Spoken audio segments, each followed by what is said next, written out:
இவைகளை குறித்து ஏறக்குறைய 300 தீர்க்கதரிசனங்கள் இருக்கிறது. வேதாகமம் பழைய ஏற்பாட்டிலே இயேசு கிறிஸ்துவை குறித்து அவருடைய தீர்க்கதரிசனங்கள் ஏறக்குறைய 300 இருக்கிறது. அதை குறித்த தீர்க்கதரிசிகள் பெயர் தெரியாதவங்க சிலர் இருந்தாலும் ஏறக்குறைய 8 முதல் 10 தீர்க்கதரிசிகள் இயேசுவை குறித்து அவருடைய சிலுவை மரணத்தை குறித்து தீர்க்கதரிசனம் உரைத்ததை நாம் பார்க்கலாம். எடுத்தவர்கள் வாசிக்கலாம். ஏசாயா தீர்க்கதரிசன புத்தகம் 53ஆம் அதிகாரம் 4-5 வசனங்களை வாசிக்கலாம்.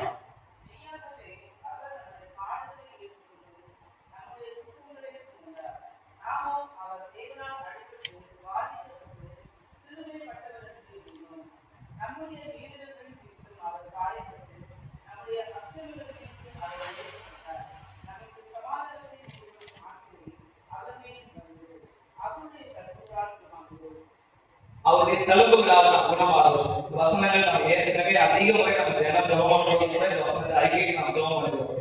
இங்க அவர் என்று சொல்லுவது ஏசாயா தீர்க்கதரிசி தன்னுடைய தரிசனத்திலே பார்த்தவராகிய இயேசுவை குறிக்கிறதை நாம் பார்க்கிறோம். ஏசாயா தீர்க்கதரிசி வாழ்ந்த காலம் என்று சொல்லுவது கிமு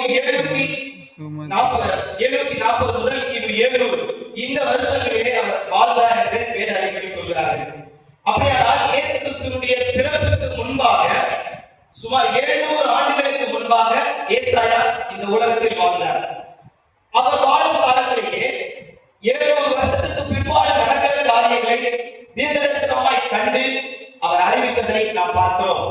இந்த தீர்க்கதரிசனம் நிறைவேறுவதற்காகவே இயேசு கிறிஸ்து 700 வருஷங்கள் கழித்து அவர் இந்த உலகத்திற்கு மனுஷனாய் வந்து மானிட உருவம் எடுத்து கல்வாரி சிலுவையில் போய் அவருடைய ஜீவனை கொடுத்தார். மாத்திரமல்ல 3ஆம் நாள் உயிரோடு எழுந்தார். அல்லேலூயா.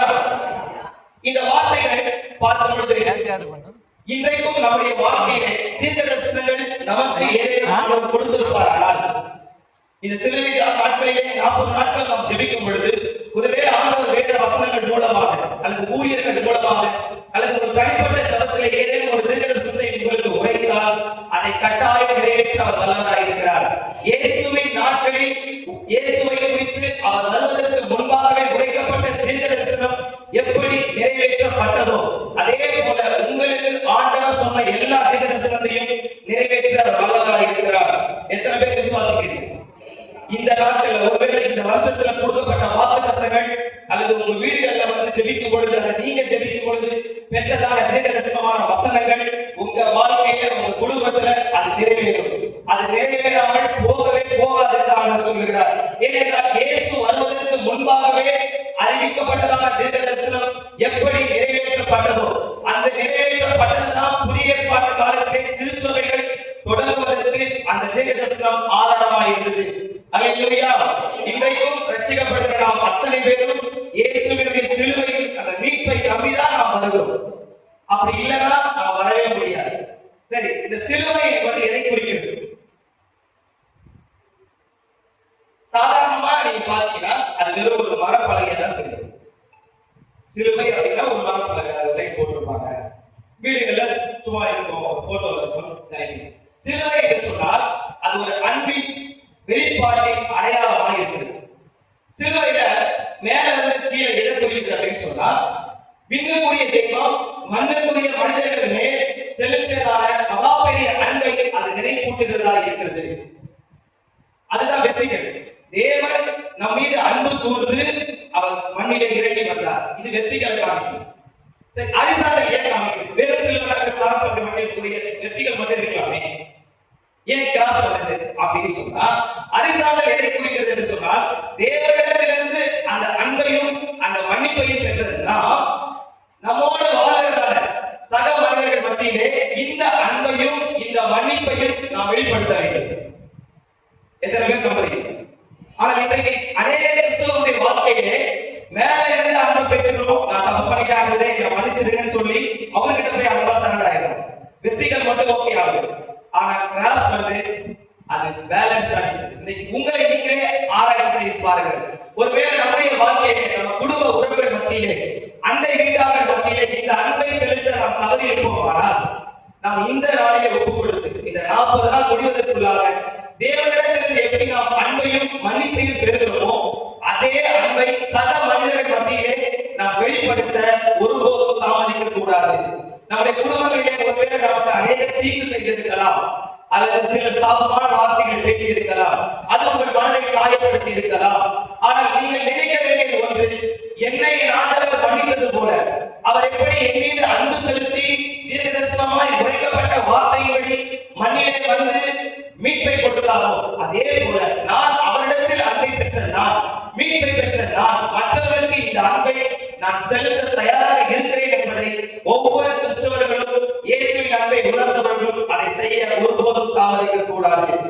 சரி, இயேசு கிறிஸ்து சிலுவையிலே பட்ட பாடுகளுக்கு ஒரு ரகசியம் உண்டு. ஏனென்றால் ஒரு காரியம் தீர்க்கதரிசனமாக உரைக்கப்பட்டு வருகிறது, காலகாலத்துக்கு முன்பாக நிறைவேறிக் கொண்டு வருகிறது.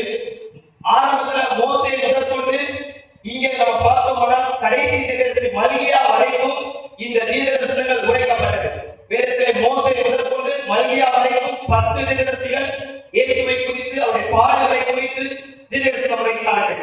அந்த தீர்க்கதரிசனத்திற்கு ஒரு முகாந்திரம் உண்டு, அந்த பாடலுக்கு ஒரு ரகசியம் உண்டு. என்ன ரகசியம்? ஒரு 3 காரியங்களை வேகமாய் வசனங்களை சொல்லி நாம் பார்க்கலாம். முதலாவது ரகசியம், அப்போஸ்தலனாகிய பவுல் ரோமருக்கு எழுதிய நிருபம் 5ஆம் அதிகாரம் 7-8 வசனங்களை வாசிக்கலாம்.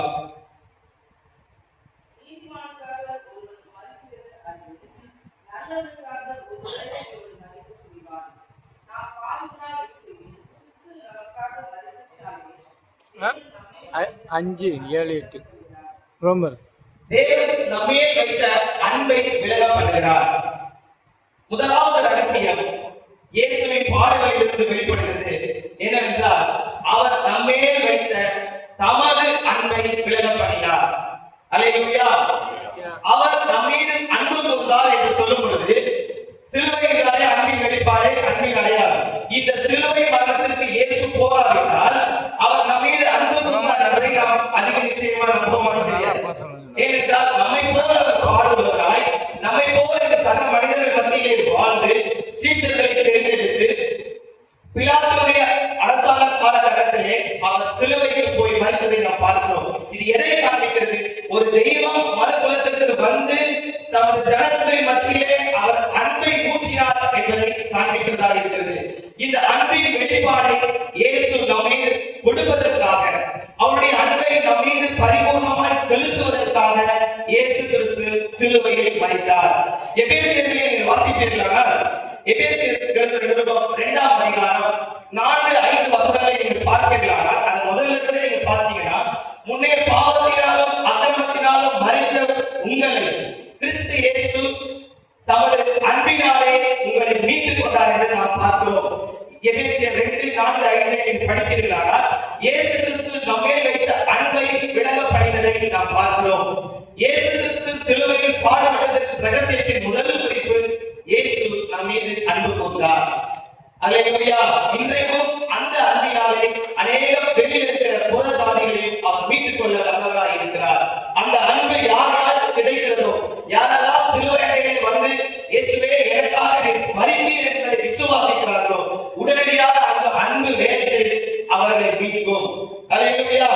2வது குறிப்புக்கு நேராக நாம் போகலாம். கலாத்தியருக்கு எழுதிய நிருபம் 3ஆம் அதிகாரம் 13ஆம் வசனம். கலாத்தியர் 3:13.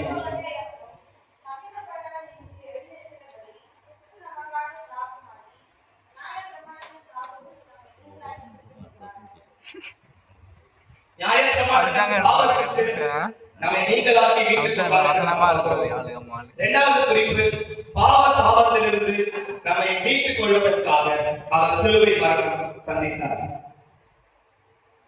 எபேசியரில் நீங்கள் பார்த்தீர்களானால் 1ஆம் அதிகாரம் 7ஆம் வசனத்தை வாசிக்கலாம். எபேசியர் 1:7.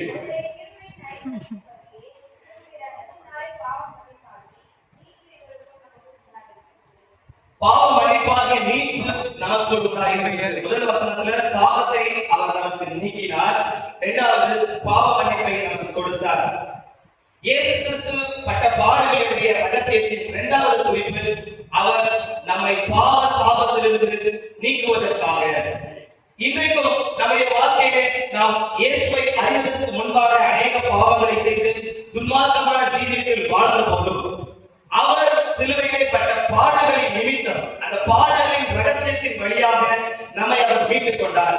இன்றைக்கு பரிசுத்த ஜனங்களாய் பரிசுத்த ஸ்தானங்கள் மத்தியிலே நம்மை அவர் உலாவ வைத்திருக்கிறார். எத்தனை பேர் விசுவாசிக்கிறீங்க? அல்லேலூயா.